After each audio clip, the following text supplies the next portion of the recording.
Hello, morning guys. Today Sunday. Walking ulit. Kung alala nyo guys, itong lugar na to, yung merong parang garden na tawag doon. Kung gusto nating pasukin, time 20 minutes, distance 2 kilometers, average pace 10 per kilometer. tignan natin kung anong meron doon. Busy yung express ngayon, daming mga sasakyan na nagdadaanan. Ito guys, yung papasok na dun sa garden, tignan natin kung anong meron. Hindi ko na binidyo kanina yung pagsimula ng lakad, kasi same way din naman yung yung dinaan ng route. Ito, tignan natin kung anong meron dito. Ito, hospital na to eh. Ayan hospital na to. Ang init ngayon guys grabe init. Tirik na si haring araw. Wala pang anong oras pa lang, mga magna 9 AM pa lang dito, pero grabe na init. Ayan guys, yung hospital dito.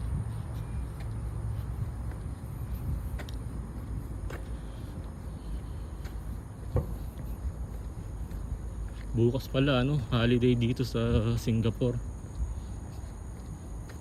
Parang ang tawag doon, parang celebration ng mga Indian, yung mga kapatid nating mga Indian dito sa Singapore. Sa mga katrabaho natin, mga kaibigan natin mga Indiano. Yan hospital. Ba't puro truck yata? Nasaan na yung garden dito?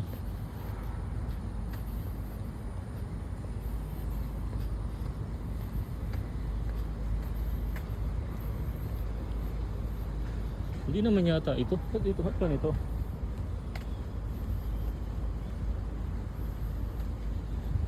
Daan din naman yung nilabasan ko.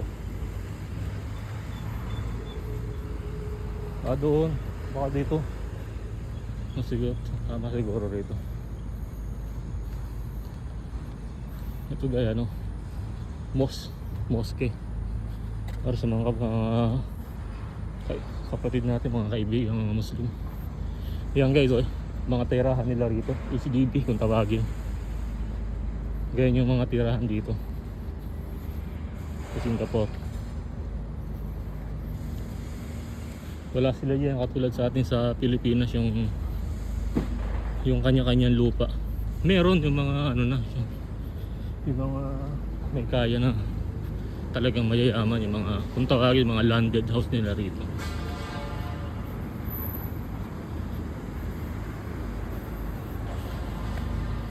Tama kaya to? Ngayon lang akong nadaan dito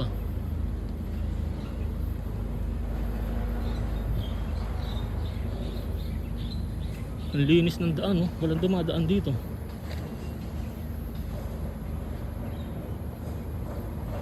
Ang tahimik.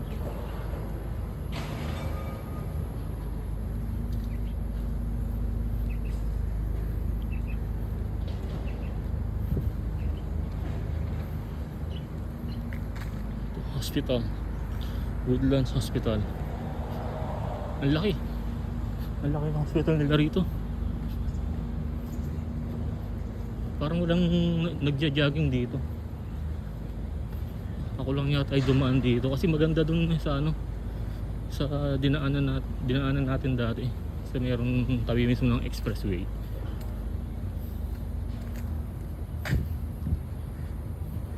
Dito wala ang tahimik. Pero tignan natin kung anong meron dito.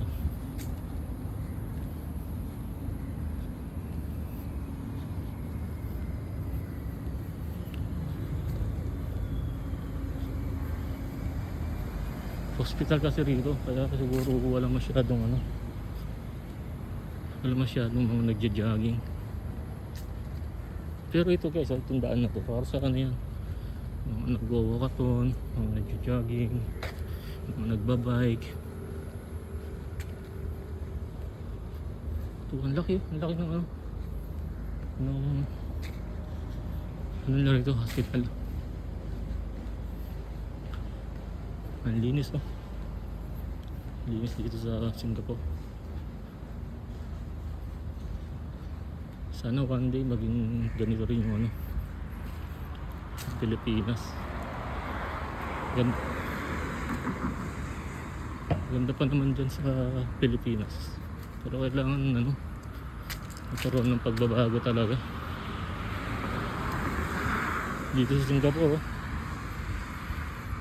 Dati Pilipinas yung number 1 yata na maunlad na bansa. Ngayon parang pabagsak yata parang di maganda yung ano natin, economy dito sa Singapore. Talagang ano, magaling yung leader nila rito.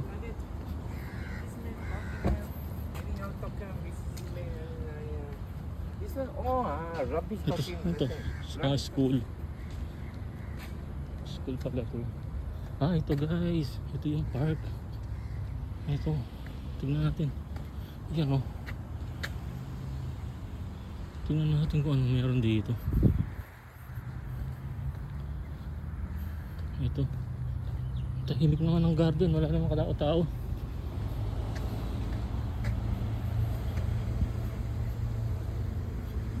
Ito ano to, Woodlands Healing Garden. Anong meron dito? Tingnan natin.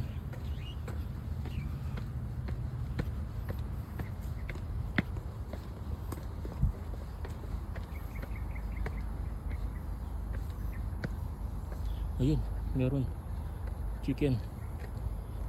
Ano meron dito? Yung pampong chicken. Pero bawal yan ano. Bawal yung mga hinuhuli yan.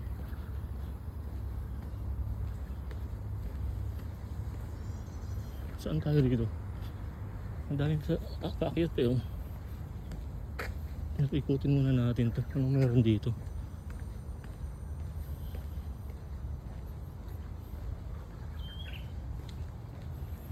Wala walang katao-tao oh. Tanghali na rin kasi siguro. Init na yung ano sikat ng araw. Umikot lang ako. Umikot lang. Siguro ito lalagyan din nila to ng parang fountain. May tubig siguro. Ang ganda oh.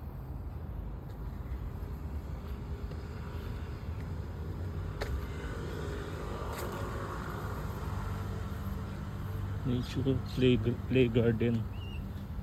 Bakit tayo dito ulit?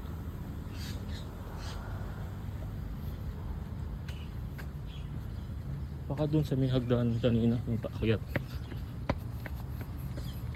Yeah. Ito, may hagdanan dito Akyatin natin to. Ang galing ng Singapore, no? Kumbaga yung bakanting lupa nila ginagawa nilang mga mga garden para siguro sa mga rito, mga lokal, lalo na sa mga citizen siguro, yung may mga edad na para makakano ng sariwang hangin, fresh air. Ito ano to, wildflower. Tingnan natin, wildflower. Balik na lang tayo mamaya dito ulit.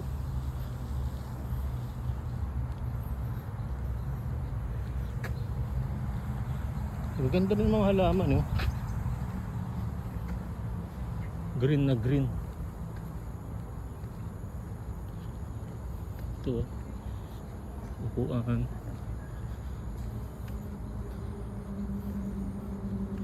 Dito may tao.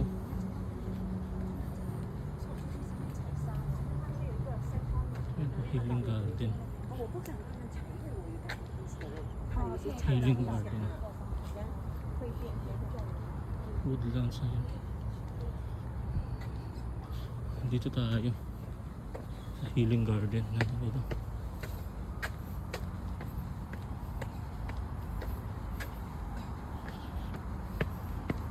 Doon meron ka parang pamilya siguro yun, yung mga nag-uusap doon.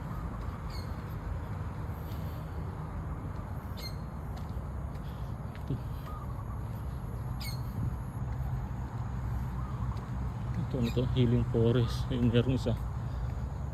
Ito healing forest. Ganda guys, oh. Ganda. Kaya lang wala siyang kahangin-hangin. Dito mayroong mga nakatambay na magpapaaraw.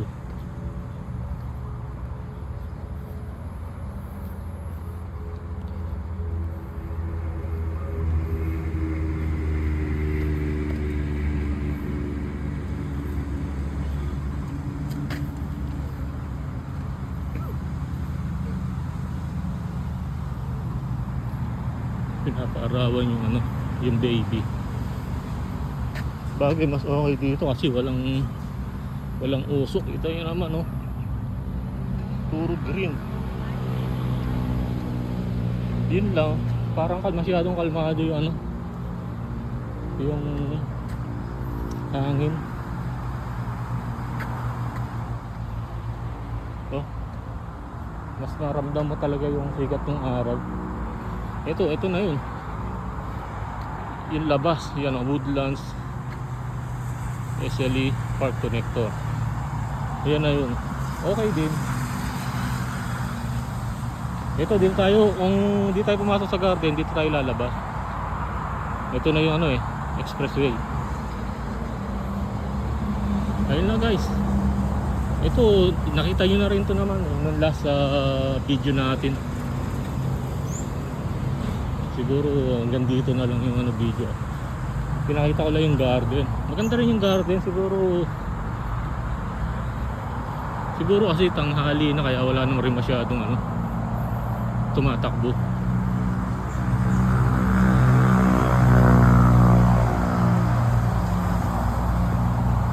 So makita nyo, siguro kung mga maaga-aga tayo, siguro mga 7 o to 7:30,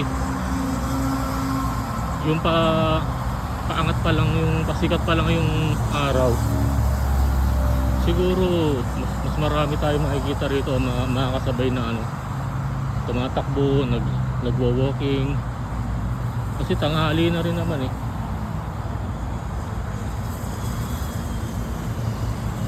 Ito same way na lang din naman yung lalakaran ko. Siyempre again pupunta tayo sa market ulit, bibili tayo ng ron, ng drinks, yung buko juice. Masarap yung buko juice nila eh, kaya lang medyo pricey talaga rito, pero sarap. Yung alagyan mo ng malamig ng yelo pa bago inumin. Time 33 minutes 12 seconds. Distance 3 kilometers. Average pace 11:04 per kilometer. Parang maaga.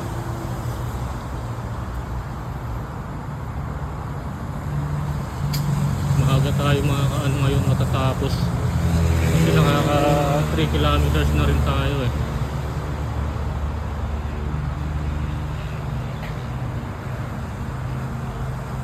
Masyadong kalmado, walang galaw yung mga puno. Kalmado yung hangin.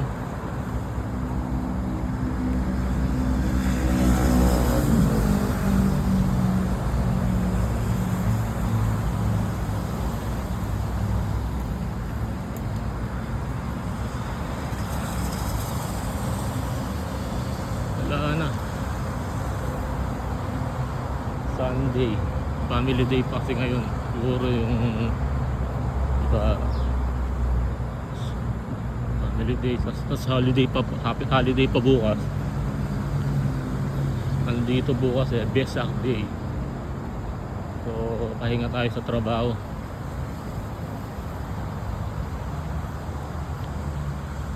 Pwede itong araw na to mamaya makagala, makalabas-labas. Ganun lang guys yung buhay dito ng isang OFW. Pasok sa trabaho, tapos pag off day dun mo magagawa yung gusto mo, lalo na yung pag-exercise. Kahit yung jogging lang na ganito, jogging o walking lang, pwede na. Kasi mahalaga rin yung ano yung napapagpag tayo para yung pawis natin lumabas.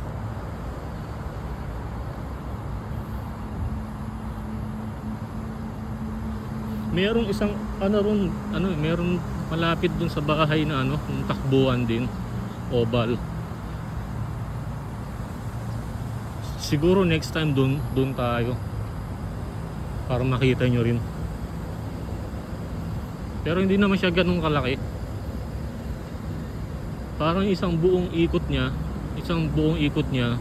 nasa parang 3 kilometers yata yun.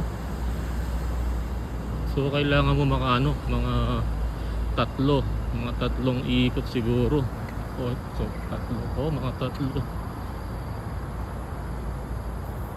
Mga tatlo hanggang 5 ikot. Pwede na yun. Lalabas na yung pawis mo ron.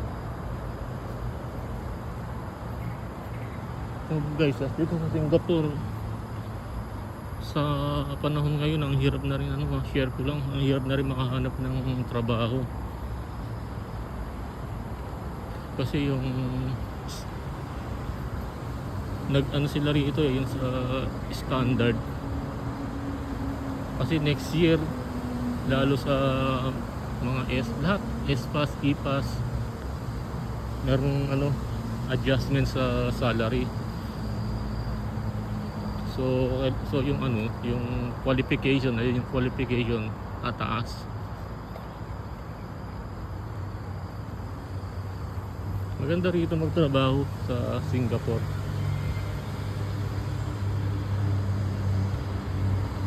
Kasi dito basta magaling kang, basta marunong kang mag-budget ng salary mo dito, talagang makakaipon ka, makapag-invest ka Investment yun, maganda investment. Huwag masyadong ipunin lahat sa bangko, kasi pag nasa bangko natutulog lang yung pera mo ron, kinakain na lang ng inflation. Bumababa na yung value, pero kung ilagay mo sa investment, pero kailangan risk taker ka, kasi yung halimbawa investment mo lalo sa mga stocks ganun, hindi mo alam kung tataas o bababa. Pero ako guys, yung sa naipon ko, nagpagawa ko ng apartment. Kasi yung apartment, kumbaga doon sa lugar namin sa Pilipinas, siya maganda, marami naghahanap ng mauupahan.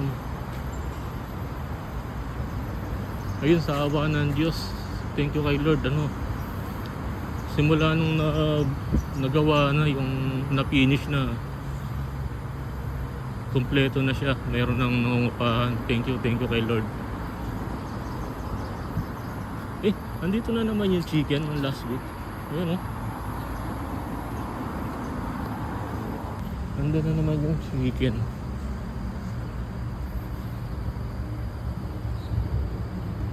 Dapat dito madiskarte ka rin dapat dito. Yung mga hindi naman kailangan, tapos nagustuhan mo lang, ganun. Huwag mo agad bibilhin. Palipas ka lang ng mga 3 to 7 days after nun, maiisip mo hindi mo naman kailangan Huwag ka agad nung bagay yung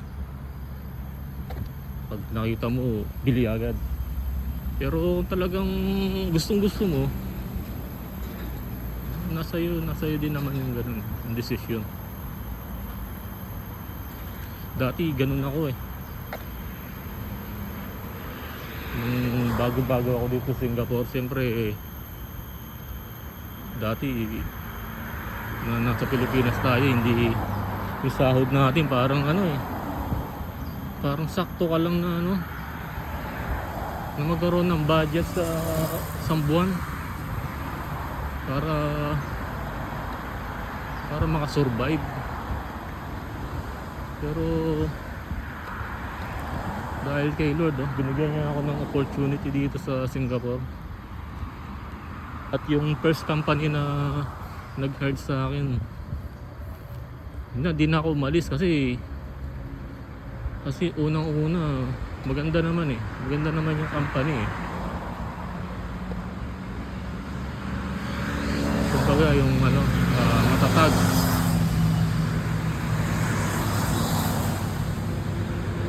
Kaya ano, di ko na iiwan kung anong company ko ngayon kasi okay na ako rito.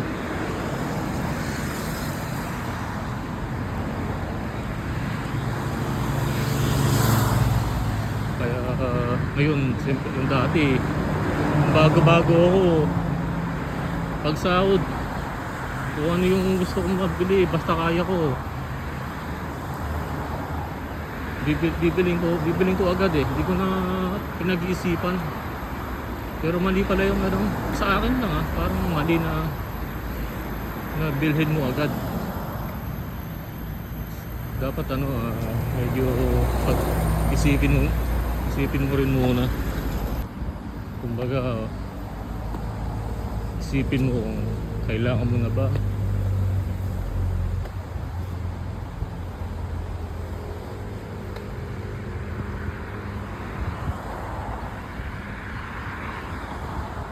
Tsaka ano, nung mahalaga dapat ano, i-build mo muna yung ano, emergency fund mo. Kasi siyempre dito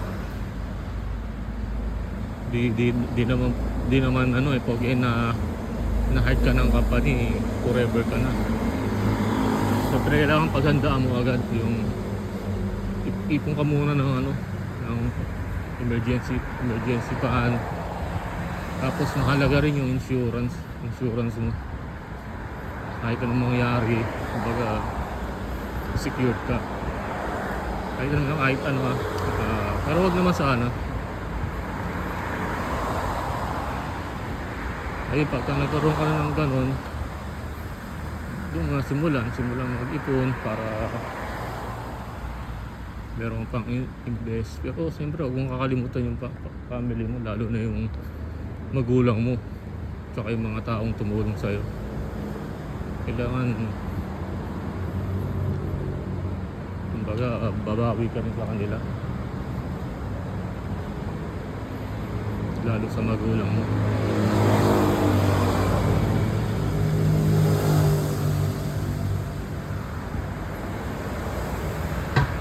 Ano guys, next time uli dito na uli malapit na rin naman to sa market.